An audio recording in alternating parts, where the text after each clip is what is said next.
Yeah. What do you think about that? Came out of the oven about 45 minutes ago. It's still warm, warm on the bottom, a little cooler on the sides. That, to me, is the perfect bread pudding. And I'll tell you why. I don't like big soggy messes. I don't want bread puddings that taste more and texturally feel more like egg foo young than they do an elegant, classic bread dessert. The custard is in there. It's penetrated all of the layers here. And I like to stand this up, and yes, there is lots of boozy, plumped fruit in there. And I like to serve this with a really nice, creamy, classic rum sauce. Just spoon that over there. I mean, that is how bread pudding should be. Right there. And you have crispiness on the top, and it gets more and more custardy as it goes down, because it's just very natural for that to happen this way. And so that's what we're doing. And oh yeah, see, it passes the finger test. This is nice and perfectly balanced between the crumb of the bread and the penetration of the dairy-based custard. So, you want to make this classic? Let's do it. I'm Andrew Zimmern. Welcome to AZ Cooks Instagram Live edition. Huge thanks to our sponsors, the good folks at Shun, at Helados, Mexico, and today a special episode for our good friends at Flor de Caña Rum. This is the 12-year-old. I think it's absolutely spectacular stuff. You have to remember, rum, which is made from sugarcane, not all rum companies are alike, right? How it's processed, whether they're sustainably practicing good custodianship of the land, of their employees, whether they're aging naturally or doing it artificially. Flor de Caña is doing all of that. It has a 130-year-old history. They are a fifth-generation family company, no artificial ingredients, and it's part of a very large premium rum portfolio. I discovered them years ago, over 10 years ago, when I first went to Nicaragua and was cooking with rum down there for the first time. And then other people on the team were drinking the rum. And it turns out that it cooks well and it drinks well. So we've been using it for years here in our kitchen, and we're thrilled that Flor de Caña saw that and decided to come on and sponsor us. So we love this product. By the way, impressive gift to give their 25 or 30-year-old rum away as a present to someone. Beautiful sipping rum, drinks like a cognac. But if you have 12-year-old, amazing. Really, really, really great rum. This is the one that we keep around all purpose at our house, whether for cooking or for drinking. So let me dive into the bread pudding right away, and then I've got a special rummy treat for you, a recipe hack that I don't think you've seen before. So first thing that we want to do, put our sauce over there. I have taken all of this dried fruit. You can use whatever you like. These are apricots, raisins, and dried plums. And I'm going to drain them. This is rum. Save that, because while the rum has plumped, this is done overnight in the fridge, while the rum has plumped the fruit, now the fruit flavors have gone into the rum. So I will usually take this, I can literally smell the apricots in there. I will take that and use that in cooking, use it to make the rum sauce that's in the recipe that's on my website at andrewzimmern.com. Or I will use it to rehydrate another batch of fruit and just keep going until it's all used up. The other thing that's fun to do is to make drinks with it. Now that this has all the sweetness from apricots, raisins, and plums, what would you do with it? I don't think I'd put it in pina colada, but I think I would make like a hot rum toddy for someone, sit in front of the fireplace, right? It's already got those fruit flavors in it. Anyway, That sits over there to drain. Bread. Stale ends and bits are great. The recipe that I have designed is one that uses 2 1-pound loaves. And so we buy, and a pound loaf is a very typical size in, stop beeping. A pound loaf is a very typical size in bakeries, markets, anywhere where you're gonna buy bread. So I had a 1-pound loaf of challah, and I had a 1-pound sourdough boule, sort of like a classic French boule.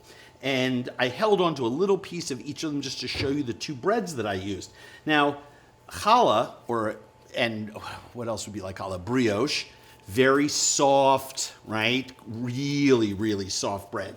The classic French boule sourdough, finer crumb, firmer, right? So the sourdough, the crusty, rustic white bread that I used here, I cut into, I don't know, 3/4 inch squares. And the challah, or if I had brioche, I cut into, I don't know, 1.5 inch squares. And the reason is when the custard penetrates, it's gonna break off pieces of that challah, or brioche if you're using that, but it won't do the same thing with the white bread. And the mixture of both gives my bread pudding real great texture. Now, if you just use challah, still cut them in these big pieces, you'll find that the penetration of your custard makes it denser, right?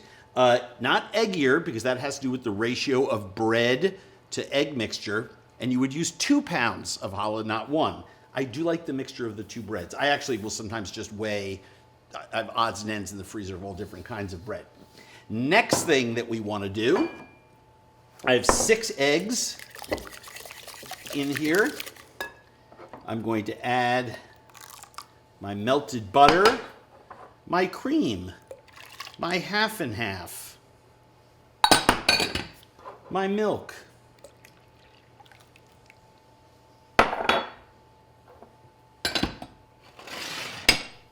my sugars, white and brown.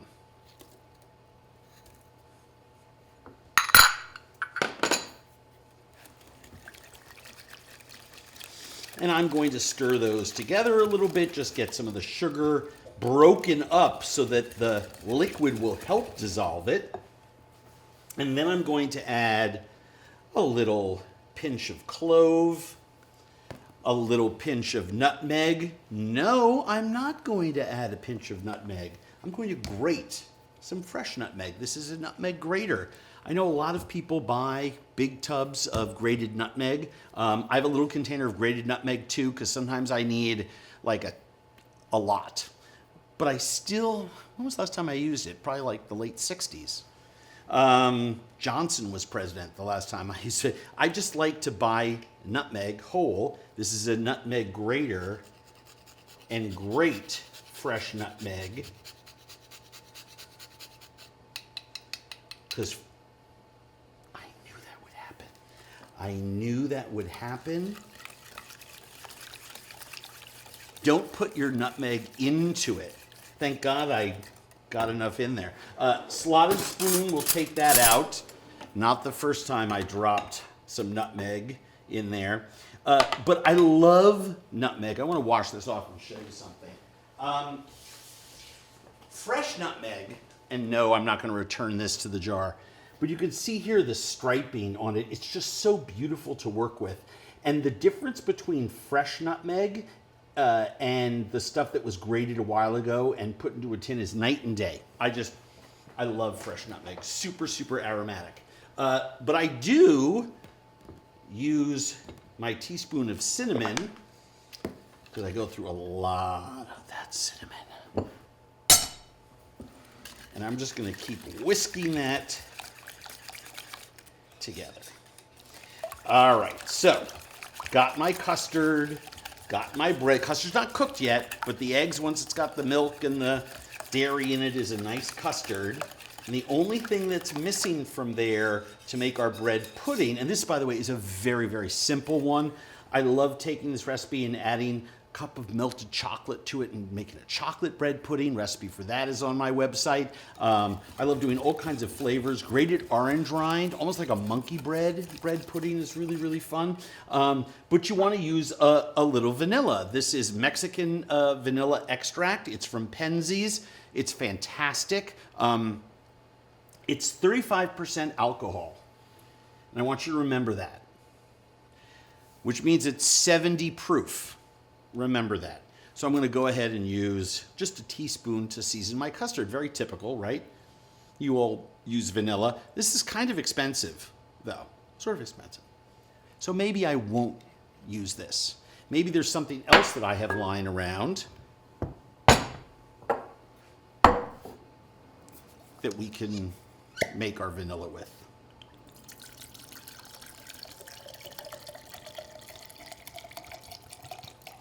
Oh, wait a second. No, I'm going to use that. I'm going to use that for hot toddy for someone later. Maybe I'll make a hot toddy for Vicky and Sean.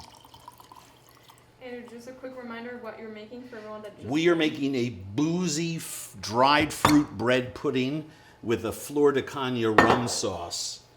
But right now, Vicky, I'm going to show people how to make vanilla extract at home. Super, super simple. Cut your ends off the vanilla.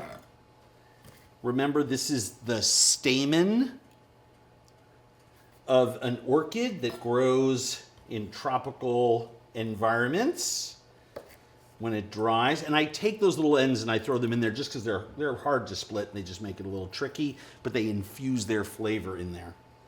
And all I'm going to do is take my knife and draw it down the center of the vanilla bean. And then I'm going to take my vanilla bean and I'm going to stand that little piece on its end. And you can see there when I spread it that if I take the back of my knife and press it down in there, I have all those vanilla seeds. That is so potent. Into the rum. And I'm going to do that with the other side of the vanilla bean. Into the rum. And then I'm going to stick my vanilla bean in there. And I'm going to do the same thing with this other piece as well. And I'm just going to keep repeating that until I have all 7 of my vanilla beans. 2 cups of rum in a jar to 7 vanilla beans. Can you use a different alcohol? Well, of course you can. A lot of people use vodka for this. And the reason they use vodka is that vodka is a grain neutral spirit, right? It doesn't have any flavor. What I have found over the years is while that's true, I happen to really like the flavor of rum and vanilla. And I have not found a recipe yet where my homemade vanilla made with rum was any different or better or worse than the one made, or sorry, any worse than the one made with vodka. Now, that being said, because I'm kind of a freak, I do have both. Because I'm always worried that I will encounter a recipe where I don't want that subtle rum flavor, but it's so subtle because after, I don't know, it sits in the fridge for a month, takes 3 or 4 weeks. After it sits in the fridge for a month, you really, the rum flavor is so tertiary to the overpoweringness of the beautiful, fresh vanilla flavor. So here is something that I would like to caution you all about. And if you want to be just a little more elegant about things, you can pull any tall vanilla beans out of there, cut them, And that's kind of a helpful thing because when you cover this,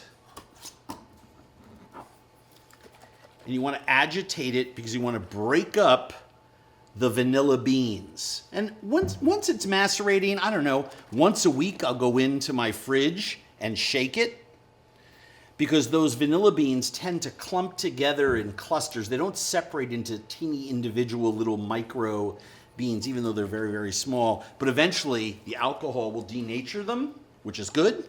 And after a month you have vanilla extract.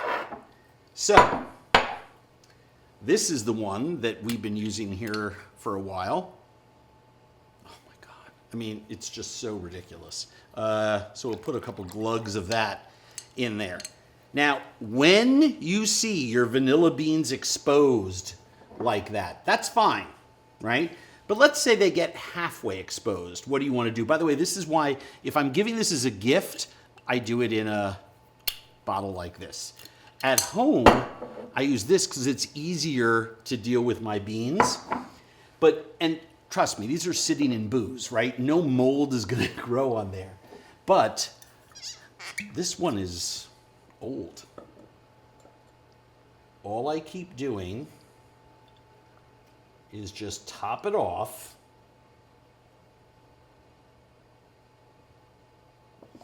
So that it covers the beans. And then throw another vanilla bean in there. How long do you have to wait once you add more? Oh, you could use this now, right? It would just maybe be a little boozier. But remember, this is 70 proof, right? What's Flor de Caña 12? 80 proof. So there's almost no difference, right?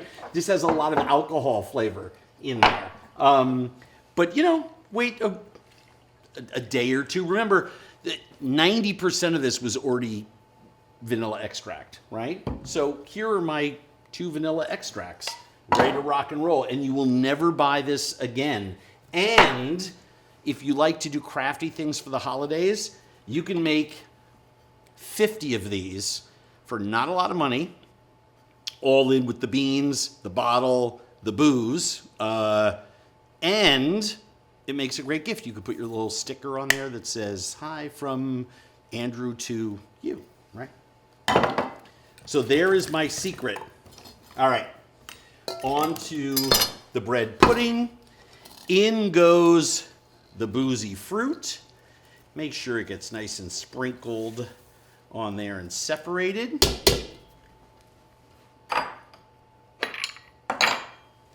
In goes the custard. Now, I know what you're thinking. You're thinking, oh my God, that is so much bread pudding. Nope. This bread pudding makes enough for a 13 by 9-inch pan, which is what this roughly is. I think this is actually like the interior measures like 12 and change and 8 or 9 by change, but it was an entire recipe because once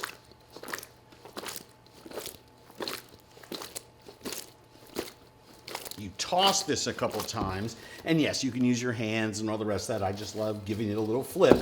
Let this sit, according to the recipe, for 15 minutes. After 15 minutes, you can already see the volume going down. The bread will have absorbed the liquid, and we will be together, and you can put it into a classic Pyrex if you want, or some fancy pants. I'm going to go fancy pants here. The other thing that you can do is you can do individual ones in different ramekins, right? If you want to have some real fun with it, be a little more elegant. I happen to think they cook better when they cook big, right? So we're going to let this sit for 15 minutes, then we're going to load it in there, throw it in the oven. Meanwhile, I'm here to answer your questions. Remember, the rum goes in the boozy fruit, right? I want you to use this rum. Don't take you can even see how syrupy it is. I poured plain rum on that, and look at that viscousness in 24 hours. That's all the sugar and pectin from the dried fruit. This is a really, really valuable ingredient. Don't throw that away. Use it to make a hot toddy or something. Or according to the directions in my recipe, you need 1 cup of rum to make my rum cream sauce, right? My special yummy sauce. So you can make this sauce, right, which is drinkable all on its own, with this rum, which is about a cup, right? So there's that. Although this makes a nice hot toddy, I'm not going to lie to you. I haven't had a hot toddy in 30 years, so maybe my imagination is that a hot toddy still tastes pretty good, but I bet some of you think a hot toddy really does. I will say I make something for, it gets cold here in Minnesota, and I have a big fireplace in my house. So in the days when you would just invite people over and they'd come to your house, I would make glühwein. But having made a lot of sangria in the summer and then glühwein in the winter, I started using this,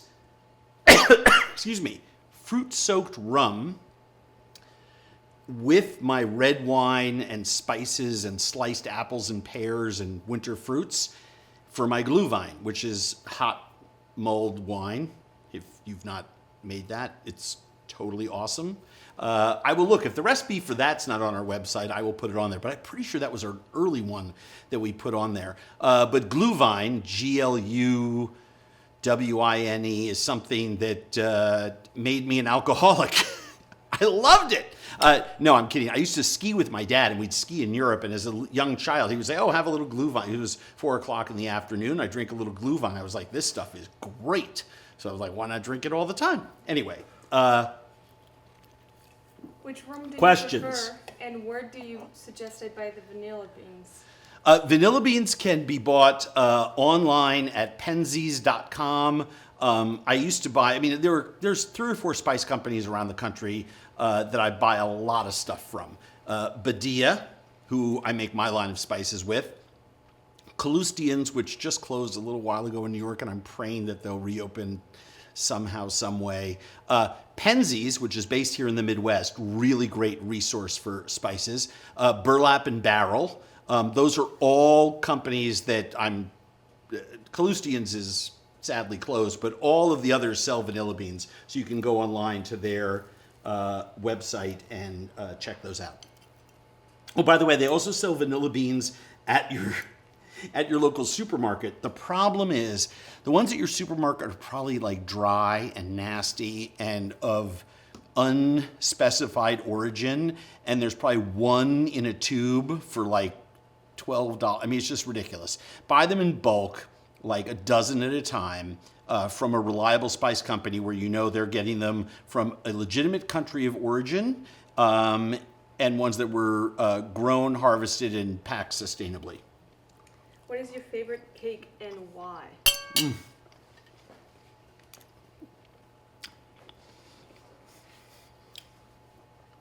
This is so ridiculously good. I forgot, I haven't had this recipe in a long time. My favorite cake is, whichever someone is making for me. I like really moist cakes.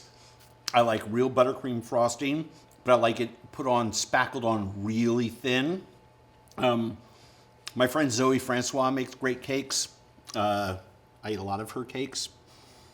She makes good cake. Other fall/winter desserts you enjoy? Fall or winter desserts I really enjoy. Poached plums with mascarpone and cookie crumble I love.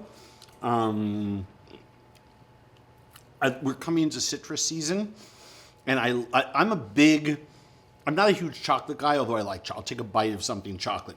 But I love sour sweet desserts. So think like a citrus pavlova with lots of citrus segments and a thing of grapefruit sorbet or something. It's like something that's puckery and sweet at the same time, and a good digestivo is what I really, really enjoy. So that's sort of my favorite kind of thing. Oh, and I'm a huge pie guy. So this is my This is my season. I also make tarte tatin. Once a week now that it's apple season, I make a tarte tatin, which is super bad for my waistline, but everybody around me loves it. Someone is asking if you have your own recipe for pecan pie and if it has a spin on it. Your own spin. Oh, well, I do have 2 recipes for pecan pie. One's thinner, that's more of a tartelette. One is a traditional Thanksgiving pecan pie. By the way, it's not too early. I know a lot of you are thinking about the holidays.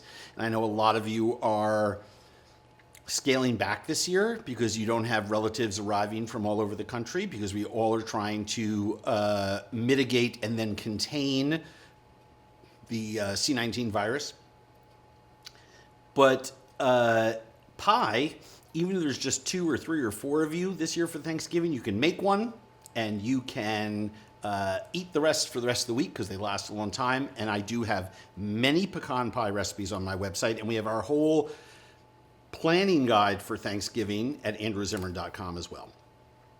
Turkey or ham for Thanksgiving? Turkey. I live in Minnesota, the largest turkey producing state in America. And while the majority of turkeys raised here, I don't endorse and don't want you to buy or eat because they're raised unsustainably. They don't taste like turkeys. In fact, a lot of the turkeys grown here in the United States have as much in common with real turkey as me lying down in your dresser drawer makes me a pair of your socks. The problem is that we keep buying those, ignore those, buy real free-ranging turkeys from real turkey farmers, and it will blow your mind. Talk to them about how they cook their birds. Some species have very narrow breasts and lean thighs and legs. Those are the ones that I braise or steam or brine and grill. Broad-breasted whites that have a lot of intramuscular fat, and there's a whole bunch of species of turkeys that fall into that category. Those are the ones that I roast and stuff. Or stuff and roast, I guess it would be. What are the necessary liquors to keep in stock for cooking? The necessary what? Like alcohol. Liquor. Oh, booze. I don't know. What do I keep at home? Port, rum, vodka, gin, aquavit, scotch, vermouths, Madeiras, red wine, white wine, Chinese rice wine, Korean rice wine, Japanese rice wine. Oh yeah, Grand Marnier, Grappa. I had to look over at what we also cook with here. Grand Marnier, Grappa. Yeah, that's a good start. Look, I've been sober 29 years. I don't recommend this for everyone. But I don't know, I was probably about 15, 18, 20 years sober when I was doing entertaining, and I realized I've been keeping wine in the house, and I had a box down in the basement with all my different boozes for cooking, and what difference did it make if I brought them upstairs, because I was doing a lot of entertaining, and people want a mixed drink in my house, they can have them. So I keep alcohol in my house. I don't drink it, but I cook with it and I serve it to my guests. Although I will say, now that it's COVID, that box is down in the basement because, I have no use for it. I don't want to take up space. Best pumpkin dessert. First of all, please don't write me angry letters, but I am one of those people who does not like all the pumpkin flavored blah, blah, blah. That being said, I did have a special flavor of Jenny's ice cream that was a pumpkin thing. It was pretty amazing. I'm not going to lie to you. I like roasted pumpkin with brown sugar and butter as a side, right? Take sugar bear pumpkins, split them, clean them, toast this. I love pumpkin seeds. Then take wedges of your pumpkin, make some lines in them, roast them for 15, 20 minutes. Those lines will kind of open up a little bit, and then make a paste of butter and brown sugar. Sometimes I put some crushed nuts in there so they hold that butter and brown sugar like a panade. And smear that into your pumpkin and roast it some more. And it's the best side dish with grilled meat or roasted turkey or whatever you want. I eat it more as a side dish. Pumpkin pie is one of my favorite things in the whole world, and it has to have a lot of nutmeg in it, fresh nutmeg. And don't drop the nutmeg seed into your rum sauce. Have you ever made your own hot sauce? If so, what kind? I make hundreds of hot sauces. I'm almost embarrassed. Maybe we should show people. I hope the light is strong enough. We'll transition slowly. So that was the kitchen studio that we're in. This is our prep kitchen, right? This is off, because we don't like the noise when we're shooting. But can you see all the jars in there? Those jars are just the pickles, hot sauces, kimchis, and other types of things like that we're experimenting with now. I have chilies in there that I fermented and then kept whole. I've yet to puree them and strain them and bottle them, but they're already fermented. But now that they're under refrigeration, they've not fermented. I have peppers in there that are 10 years old. And I open them and taste them, and it's like we put them down yesterday. They're really fantastic. So I have peppers that I smuggled in here from Senegal, from 3 or 4 countries in South America. Amazonian peppers, I don't even know what they are, from the Peruvian Amazon, where the natives gave us these ridiculous hot peppers. I have this tiny yellow pepper that I got in Namibia that is at a market in Swakopmund that is nuclear hot, that I fermented and is unpureed there. And I just, as we need them, we puree them and use them for things, events and stuff that we do when we're doing food festivals and things like that. So yeah, gazillions. What's your favorite way to make plain weeknight rice not so boring? Plain weeknight rice not so boring. Okay, I'm going to just tell you right now, I love rice. Make a lot of rice. The simplest way, what I teach my friends when I get that call from my buddy and he's like, I need a rice go-to. Saute shallots and micro dice carrots, right? Really, really brunoise. We'll talk more about knife skills next week. Brunoise carrots, brunoise shallots, handfuls. Sweat them.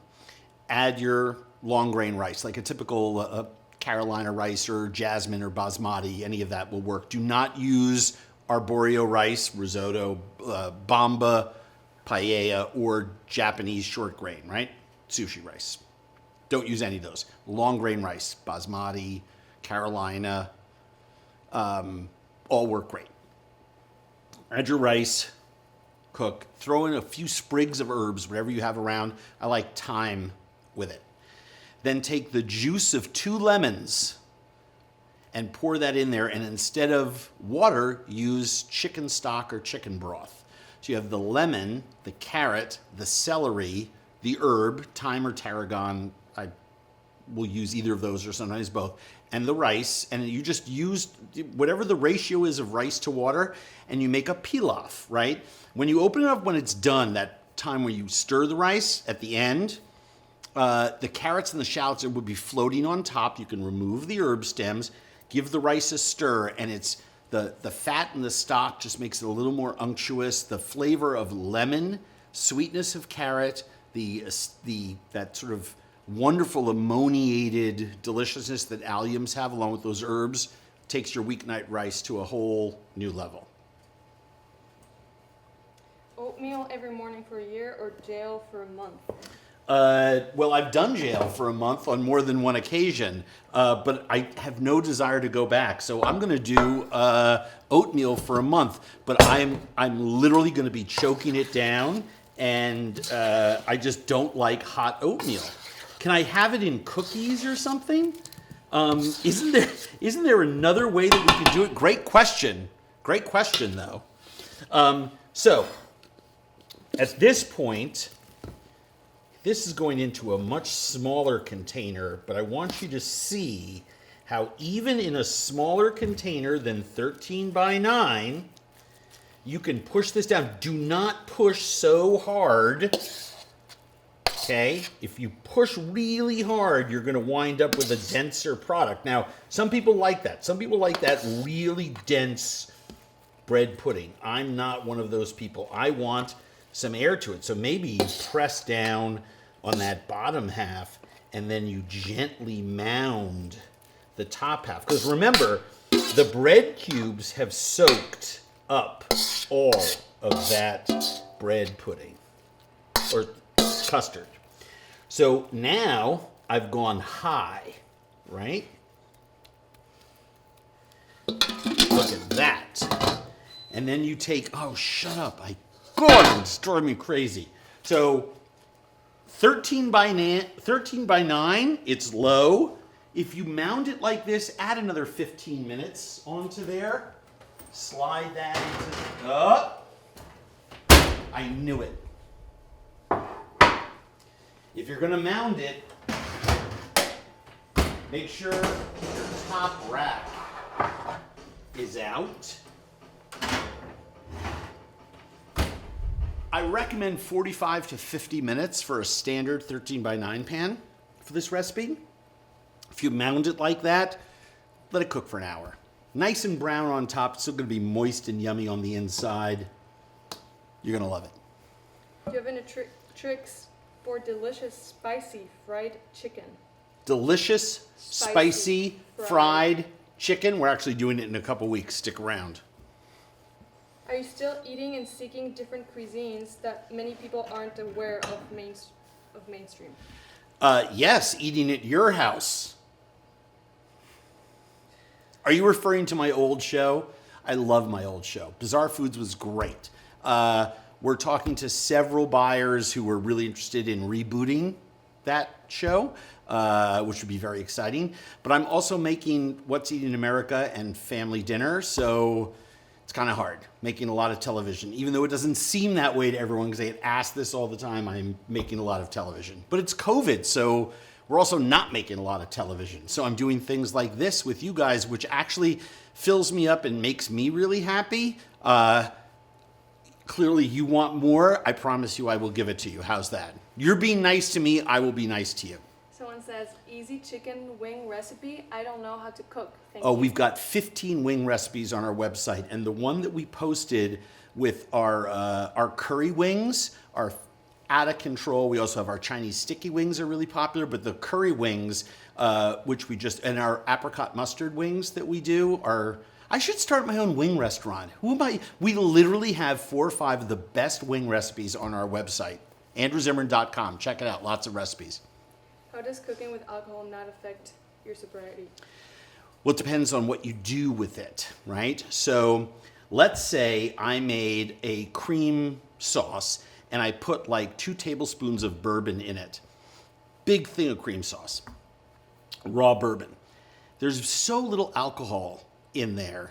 If I take a taste, I can't take another sip of it because that raw bourbon taste just is like, ugh, raw alcohol is just like, it's like, it sets off an alarm inside of me.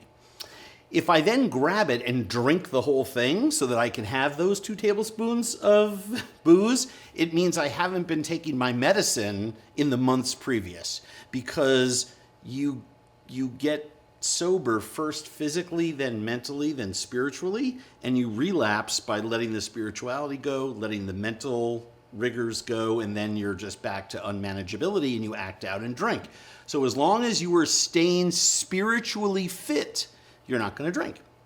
So I don't worry about that, but I don't like the taste of raw alcohol. Most often when it comes to wine like coq au vin, or boeuf bourguignon, and I'm not trying to just pick French food, it's just that, those are classic dishes that use wine in them, right?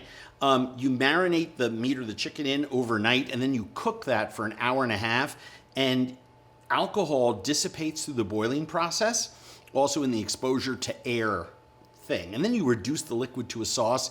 There's no more alcohol left in the wine sauce that goes on coq au vin, and it doesn't taste like the wine in the bottle, so it doesn't trigger inside of me the phenomenon of craving. I'm just speaking about me and my recovery, not yours or other people's. And I will tell you right now, as someone who still works with a lot of young guys who are trying to get sober, there's a big difference between being 29 days sober and 29 years sober. So please, this is just how I do it for me.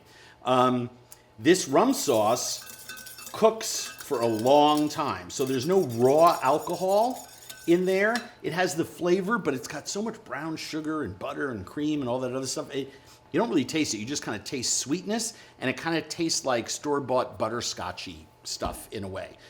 It's delicious, but it doesn't put me in any sort of slippery slope.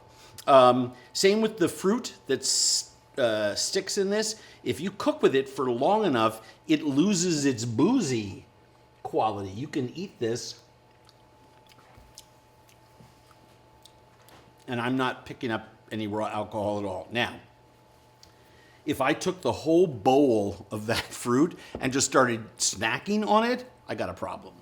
But so far, so good. Almost 10,500 days and counting. I have a sobriety calculator right here. By the way, sorry for all of you people that enjoy drinking a lot. I have I respect the hell. I've lost my power of choice. I have 10,495 days, which is a long fucking time.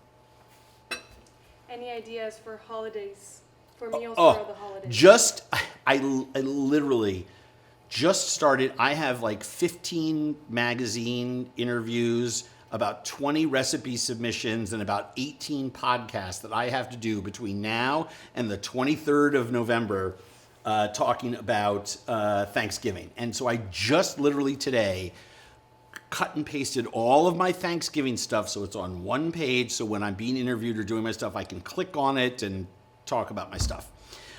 We're also adding a couple of fun new recipes from other places on our site to our Thanksgiving pages, so we sort of refreshen our side dishes. But if you go to andrewzimmern.com and you just put Thanksgiving in the search engine there, you will come a sheet with like 6 sections on it. Perfect turkey, Thanksgiving 101, Thanksgiving desserts, Thanksgiving sides, blah, blah, blah, blah, blah. And inside each of those sections are gazillions of recipes that have you covered for every single thing, from the gravy to the homemade cranberries, side dishes, pies, what to do with grandma, the whole 9 yards.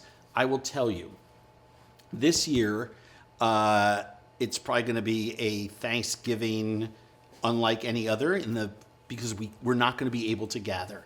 And I hope that everybody remembers that the most important thing that we can do and the best gift that we can give each other this Thanksgiving season is to think civically and grow where our feet are planted and keep our numbers down as far as gathering is concerned, and think about the safety of little kids and the elderly in our families, and do socially distanced Thanksgivings. And this year will be one that, hey, some of us may be having a Swanson TV dinner in front of the football game. I don't know what I'm going to do, but I'm not doing the usual 32 people at the house with, the open door and another 40 or 50 stopping by all day long. Thanksgiving is and it makes me sad because Thanksgiving is my favorite holiday of the year. Thanksgiving and Passover, because they're all about food.